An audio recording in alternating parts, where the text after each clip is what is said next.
Hello everyone. Today I'm going to be featuring the USS Montana, one of the original Tier 10 silver battleships in the game. After I posted my Kremlin commentary, I got a fair few requests to once again feature this battleship. And yesterday a guy showed up on my stream and was like, Flamu, hey, could you please take the Montana out for a spin? I just unlocked it and I'd like to see how you play it. And oh my, what a game he got from that request. Montana's strength has always been the guns. It has one of the heaviest broadsides in the game, 162k alpha. The only one that can match it is the 420mm Grosse Kurfürst. But of course Montana has significantly better dispersion than the Kurfürst, mostly because Montana gets to slot artillery plotting room mod 2, which reduces dispersion by 11%. I'm gonna show you some examples. Smolensk, a ship. I generally don't want to shoot Smolensk when they're sailing like this. 20 km away, still haven't smoked up, still haven't slowed down. So what I do is I zoom in and out to see when the smoke starts rendering. And as soon as they start slowing down, I know that they're about to stop the smoke. That's when I take my pot shot. Because then I know they're not going to do any sudden big maneuvers. And I still have the dispersion buff of being locked onto them. And just like that, we have a devastating strike, and the first Smolensk of the game is deleted. This is a full tier 10 game, so there's gonna be plenty of tier 10 ships to shoot at in this one. Yoshino, 18.5 kilometers away, however, he's straight lining far too much, and the Yoshino, unlike the Smolensk, is not a small, agile target that can easily avoid, so I just go for the full broadside shot as he's providing. I take a proper lead and he does not alter his course, so with another 3 citadels and a second devastating strike we take down the Yoshino as well. So that's 2.5 minutes into the game and well, we have 2 devastating strikes. At this point, even both the enemy team and my team start waking up, wondering, like, what the hell is going on. In fact, the enemy Montana asks, I think as far as... I don't really speak Russian, but someone in chat translated and said that he asks Montana, are you okay? Like, what the hell is going on? Why did we just lose 2 ships to 2 devastatings? And that is Montana's, always been Montana's gimmick. Deleting cruisers and punishing broadsides.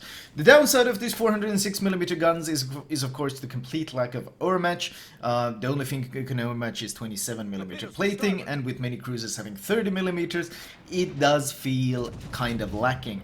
However, that does not mean that the Montana by any means is a weak ship, because if you do get those broadsides, you can still punish them very, very effectively.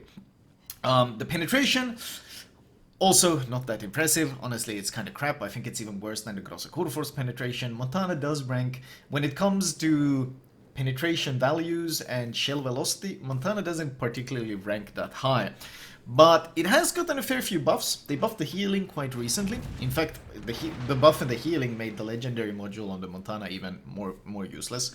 Basically because by buffing the healing values, battleship healing heals 100% of fires and floodings, and the Montana legendary module reduces firing and flooding time. It also gives you some rudder shift, which you very much need, since Montana has one of basically the worst rudder shift of all tier 10 BBs. But it's made me even more hesitant to ever slot the legendary module. I just go always concealment on the Montana these days. It's just so much more effective and so much more useful. You can probably note something I often highlight in basically all my battleship games. I'm pushing for a central position. I love central positions on basically all maps, and that also applies to the Montana. In fact, if you look at the map, I'm parked right next to B, and if you look at the range, the white line, the range where my guns can shoot, I'm basically covering the entire map. I can shoot anything I really want. Carrier goes in for some strikes. Montana's AA is still strong. It's not quite back in the day when carriers would actively avoid the Montana, but it has a lot of continuous AA. And it does throw out 8 flight clouds, so if you do strike the Montana, you're gonna struggle to get in a second strike. So in general, Montana is still a pretty iffy target to go for carriers. Can they kill you? Absolutely. Carriers can kill anything they want, but will they hesitate? Absolutely.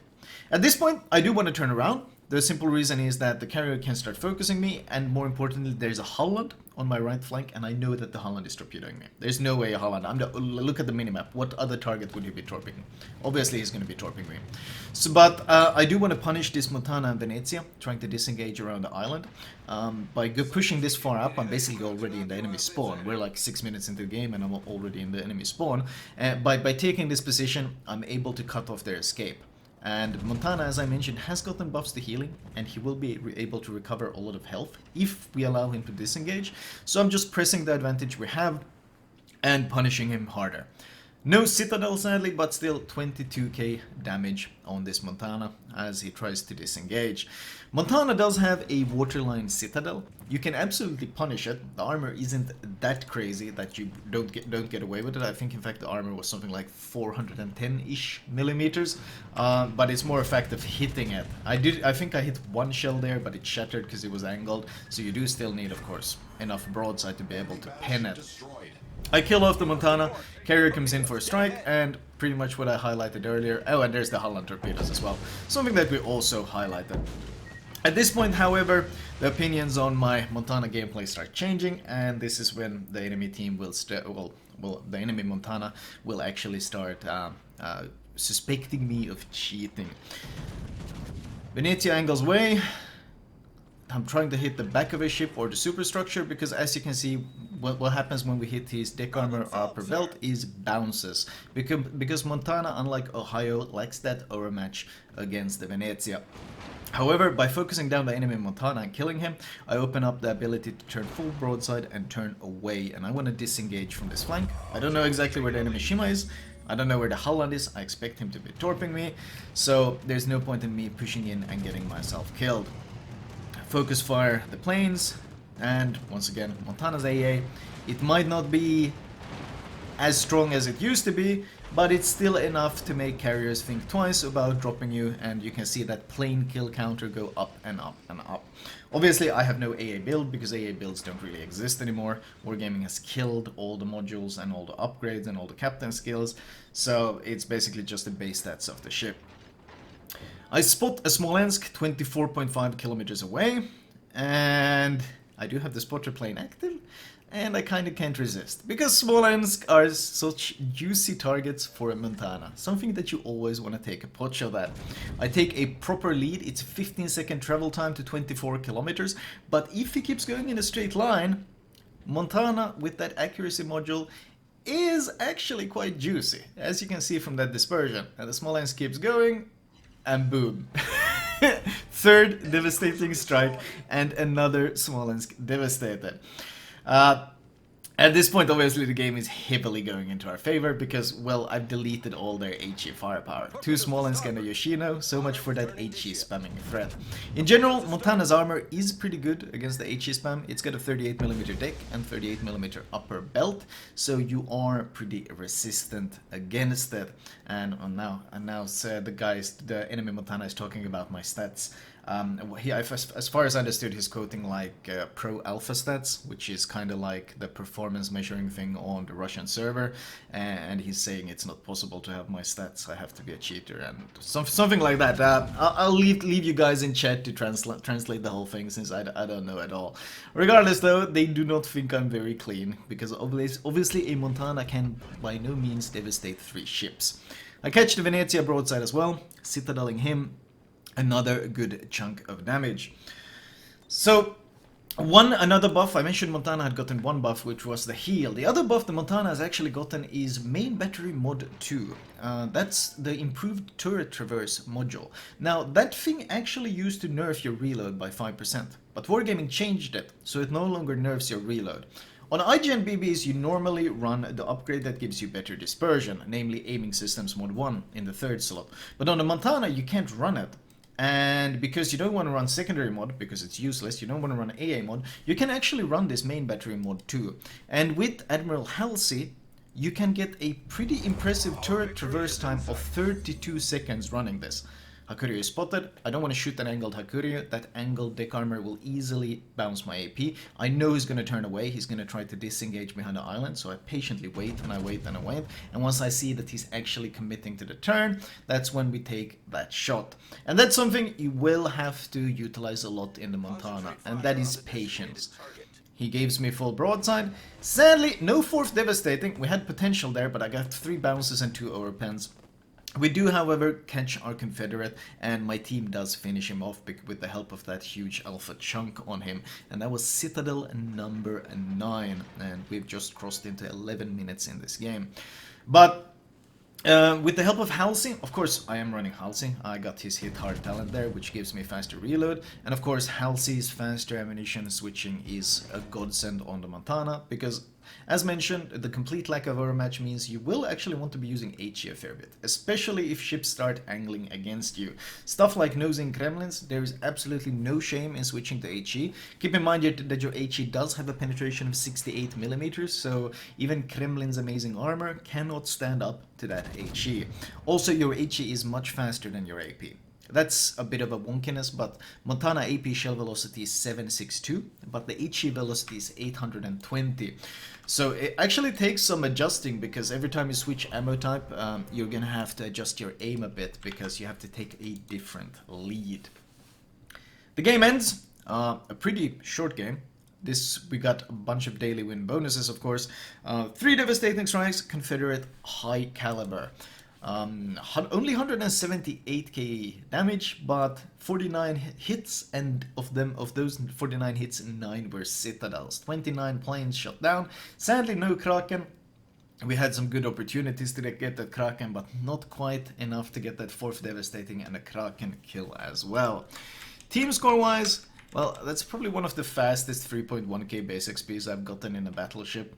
This was the enemy team, well, a lot of Smolensk players think that they're invulnerable, and that's when the plunging fire of the Montana is pretty amusing, because they don't expect to get absolutely blapped. In fact, Montana is underestimated, in a way for good reason, because you can just angle against it and mitigate it, but when you give full broadside to this thing, it's still the single highest alpha damage battleship in the game. You give full broadside, that's 12 406mm shells coming your way. And that's gonna hurt. It's gonna hurt, and it's gonna hurt a lot. Even if it doesn't Citadel you, it's still going to hurt. And that's something I think people still underestimate. The Des Moines got pretty close. Probably the first time he's gotten 2.9k base and hasn't top scored the game. Detailed report wise, not really that much potential. A bit of damage received from torpedoes, but not really that much potential, because, well, I kind of killed everything on my way in, so they never really got to shoot me. Overall, this shows Montana is still a battleship to be feared. Is it as good as something like the Ohio? It kind of depends. Personally, I think against good players, Montana struggles the most, because good players will angle against your AP. But these days, exactly how many good players do you see in your average random battle? Yeah, well, you can probably count that on one hand, and even then you're lucky if you actually have to use your fingers. So the issue with Montana's weakness is probably less pronounced, because the level of play we've been seeing these days is so damn low. So Montana is absolutely still capable of carrying hard. Let me show you guys my recommended build for this ship. Right, as always, module wise, premium damage con, premium heal, and spotter plane. You saw how much I used the spotter plane, and it's also useful for lobbing shells over islands, because Montana is very good at lobbing shells over islands, much like most American BBs, and it's very good for shooting ships hiding in smokes as well. Upgrade wise, I run the AA survivability, not so much the secondary, but more for the AA, because it is a strength of the Montana, and I feel it would be foolish not to build upon it. The Montana also extremely rarely loses its turrets, so I do not see any point in running the main armaments mod. Rather keep the AA alive as long as possible. Additional tankiness, and here's of course one of the changes. You can now slot main battery mod 2. Secondary is useless. The AA Guns mod 1 has been made completely useless. Priority sector boosting is honestly pretty trash, and you don't really need the extra range at all. So main battery mod is the best in slot, in the third slot. And this, with Halsey, does give you this rather juicy 32.1 second turret traverse. Not quite Kremlin levels, but for an American BB, that's not the Ohio. Don't ask me why the Ohio has a better turret traverse. It is still quite impressive. Faster rudder shift. The reason I run the rudder shift is because Montana actually has the worst. I think I mentioned this in the commentary, but even with this shift, we're talking 17.8 seconds. In comparison, what's Ohio? Ohio has 18.6 without even running the module. Significantly better. Kremlin, of course, has an impressive 16.3, once again without running the module. Conquer has 17.3, once again without the module. So I slot this module just to catch up to the other BBs in handling. And that's because without this, you got a rudder shift of 22 seconds, and it's just so brutal, man. It just, even starting a turn takes half a minute. It gets too ridiculous at that point. So I do really like steering gears mod 1 just to make the ship a bit more agile. Concealment, as I mentioned, I'm not a fan of the legendary module. I've tried it multiple times. Ultimately, the rudder shift time is the most useful thing here. Steering gears repair time is completely useless. The only time you need this is if you hit the torpedo in the stern. That's basically the only thing that will break Montana rudder, or maybe some huge AP volley in the stern. In general though, it basically never breaks, so pretty useless. Flooding recovery, well, you don't want to be eating floodings to begin with. Fire extinguishing time, you should be building fire prevention. So ultimately, most of the time, this legendary will only reduce that one central fire by 15%. And you gotta remember there's diminishing returns. If you're already running the flag and the upgrades and the captain skills and so forth, it doesn't really add that much. Ultimately, you gotta remember they also buffed the heal. On the Montana, they buffed it to the point that it actually heals for almost 800 and ticks for 28 seconds. So you can, and fire and flooding damage are both light damage. Light damage means that the heal can heal 100% of it. However, you can only heal is at 50% of penetrations. It kind of varies between battleships. It can be 50 to 60%. Even some might have something like 70, like I think Conquer. But overall, the upgrade simply isn't worth it in comparison to getting the concealment. Because what kills you in the Montana is not some fire ticking for too long, it's just continuous incoming fire. And the concealment module allows you to disengage from this continuous incoming fire with a somewhat okayish 14 km concealment. I've ran them both, and the advantage of the concealment module is that this can also be used as an ambush tactic. They don't know you're there until you pull the trigger. It's easier to sneak up on enemy ships, and especially because you lack overmatch, sneaking up and getting to use these 406mm guns can be extremely valuable. This is one of probably the worst legendary upgrades in my book. Well, not one of the worst, but one of the more average ones. I simply don't like it. I can see there being a purpose for it, a point for it, yeah, for some certain builds, but I do not like running it at all. Finally, in the third slot, it's very straightforward. Artillery Plotting Room Mod 2. Give your guns more consistency. Minus 11% maximum dispersion is huge. This is a fantastic upgrade, and it comes at no real downsides. Well, the downside is you lose your 12% reload from this upgrade. Ultimately though, you saw the kind of dispersion volleys you can get while running this build, so highly recommended. Captain build wise, if you have Halsey, he is my #1 pick for all battleships for obvious reasons. He's got improved expert marksman, he's got improved expert loader, both which are hugely valuable, and more importantly he's got that Confederate thing, which is actually somewhat easily achievable on battleships, especially late game. You get it simply by shooting at a bunch of ships. That's what the Confederate achievement is. You take pot shots at everything and then you get a big 20% reload boost. So fairly easy to achieve. Captain build wise though, you go priority target, adrenaline rush, superintendent, fire prevention, concealment expert. At this point I would probably go expert loader into expert marksman into finally jack of all trades with the last 2 points. In which order you take expert loader, expert marksman isn't that important. Both are worth getting though, because being able to switch from AP to HE in about 5-6 seconds is so valuable when a DD decides to show itself, or if something like a nose-in BB or even a cruiser shows itself. You never know.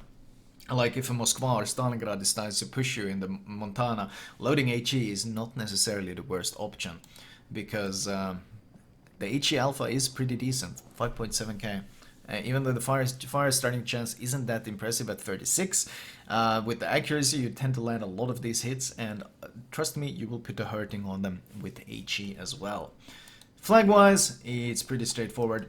You want to run the basic survivability flags, which is reduction in fire, reduction in flooding, additional healing, additional speed, faster consumables, and AA. And that's the bread and butter of pretty much all the BBs. AA might not be that valuable on most of them, but Montana's good AA values makes it worth running. I ran detonation flag just for the sake. I don't want to detonate, since if I am recording some sort of commentary gameplay.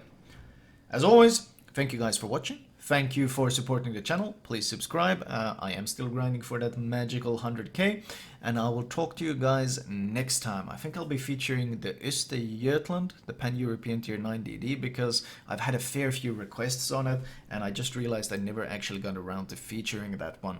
And because it's a Tier 9, a DD tier that is highly contested, that one should be featured as well. Anyway, I'm rambling. Thank you for watching. I'll talk to you guys later.